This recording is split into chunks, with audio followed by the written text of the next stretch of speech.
Hello, dear students. Welcome back after a break of almost a month. Let us start a new lesson today. The title of the lesson is Mission Through Family Life. In Acts chapter 16, we see Paul and Silas were preaching the gospel in Philippi, but the inhabitants attacked them and, after giving them severe flogging, threw them into prison and ordered the jailer to keep them securely. At about midnight, while Paul and Silas were praying and singing hymns to God, suddenly there was an earthquake, so violent that the foundations of the prison were shaken, and immediately all the doors were opened and everyone's chains were unfastened. The jailer called for lights, and rushing in, he fell down trembling before Paul and Silas. Then he brought them outside and asked, "Sirs, what must I do to be saved?" They answered, "Believe on the Lord Jesus, and you will be saved, you and your family." They spoke the word of the Lord to him and to all those who were assembled in his house. Then he and his entire family were baptized without delay, and the entire household rejoiced that they could get to know about the salvation through Jesus and believe in God. This is a perfect example of an entire family receiving salvation when one person, the jailer, was ready to accept the works of God brought through the apostles. Another example is the family of Cornelius, a Gentile centurion, who also miraculously received the faith by the special intervention of God through the preaching of Saint Peter.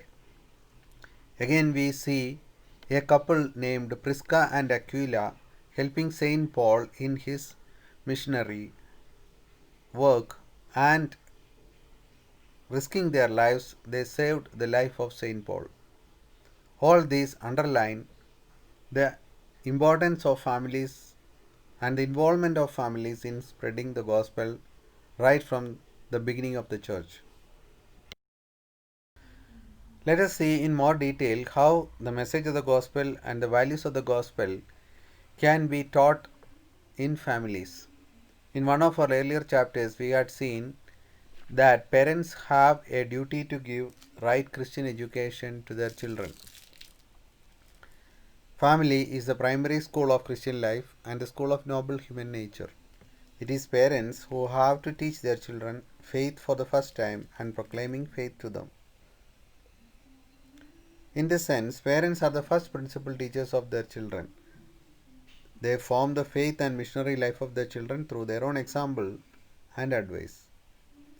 Children learn from their parents the greatness of loving others and forgetting self. They grow accepting one another and correcting one another through the instructions and formation given by their parents. The ideal life of the parents make them concerned about others and generous in helping those who suffer and in need. The formation helps them to move away from both luxury and stinginess and develop the habit of contributing to good causes.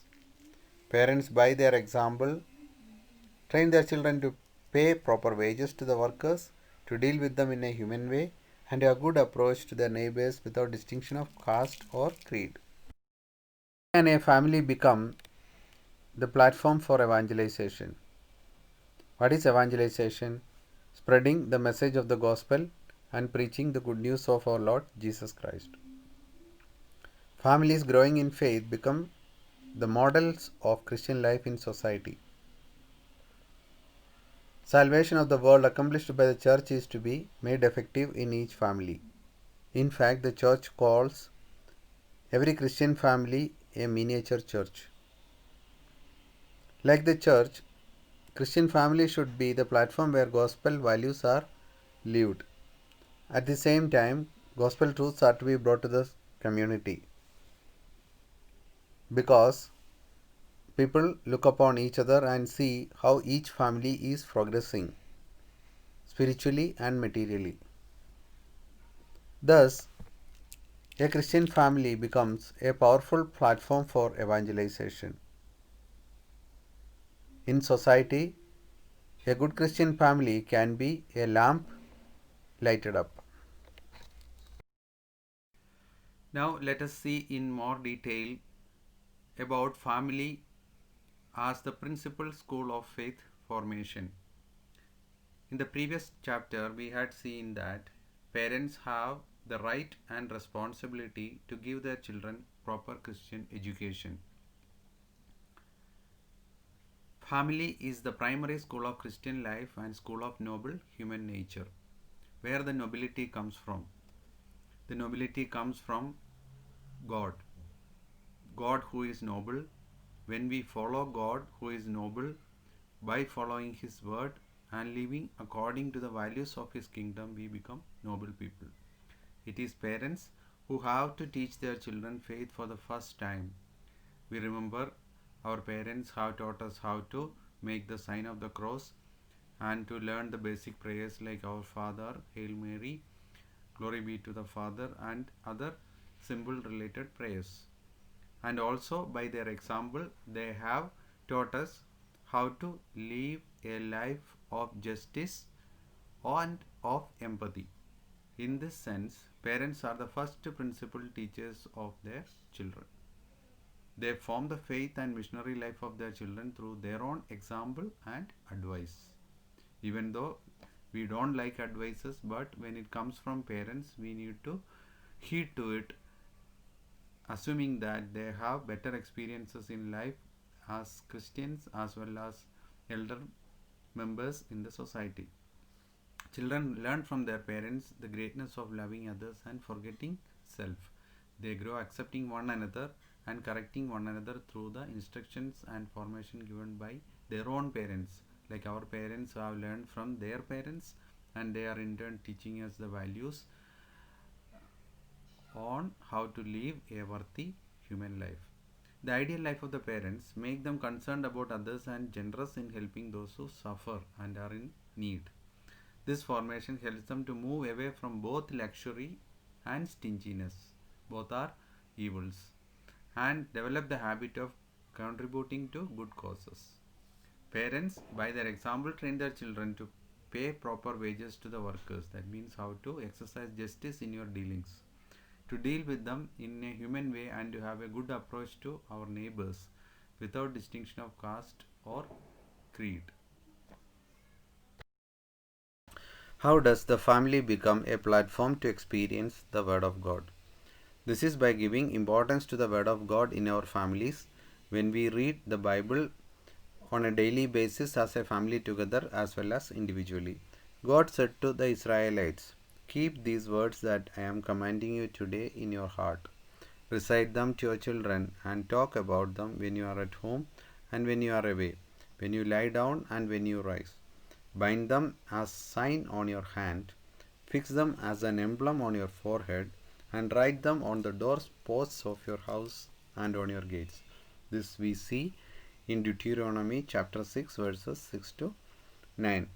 This means that we should live a life encircled by and guided by the Word of God, 365 days of an year and throughout our lives.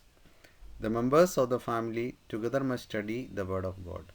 That is why we have been given the Family Bible Quiz avenues, in which the catechism students and their parents together read the Word of God, discuss about it, and try to live according to it. God speaks to us even today. How God, who is supernatural, can speak to us?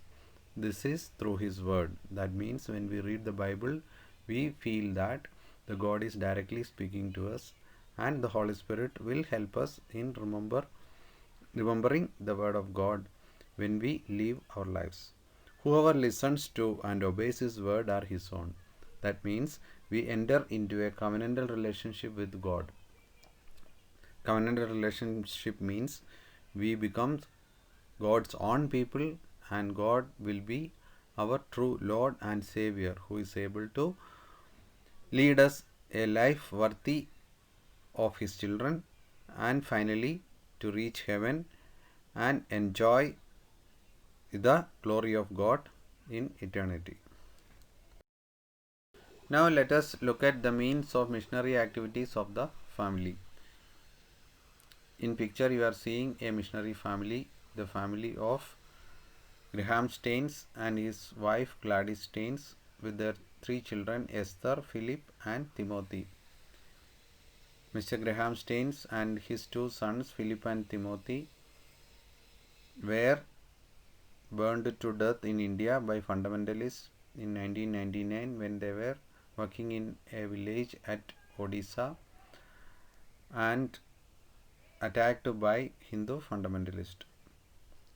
The important means of missionary activities of the family are married life based on love, Christian formation of the children, participation in sacraments, and prayer. Then from there we do a life of witness by performing charitable acts and by living according to the word of God. We become participants in the missionary activities of the church when we cooperate wholeheartedly with the activities of the parish and help in the needs of the church. Families can participate in the missionary activities through sharing with the poor, extending hospitality to others, helping to get justice to the fellow beings who are in poverty and in suffering, adopting rejected children, receiving the refugees with respect, giving necessary help for catechism, helping in running schools, etc. Above all, a good Christian family should encourage their children to accept missionary vocation and help them in this. Parents will be participating in the missionary activities of the church in a lively manner. Now let us pray to our Lord Jesus Christ.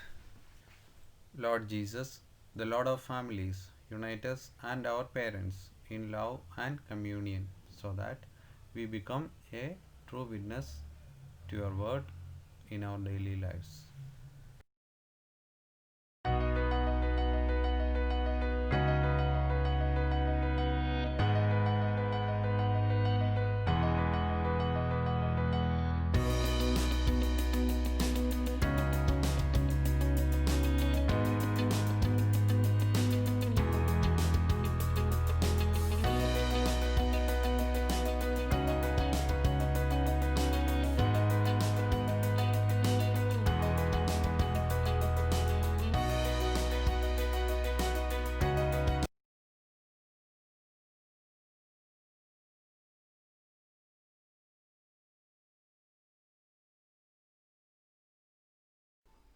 We have completed up to lesson 11. Now it is time for you to write down the questions and answers and upload it in the GRAP application. One note for you: for questions 1 and 3, the explanation is nearly the same and answer is the same for both. You may repeat it while writing and uploading it in the GRAP application.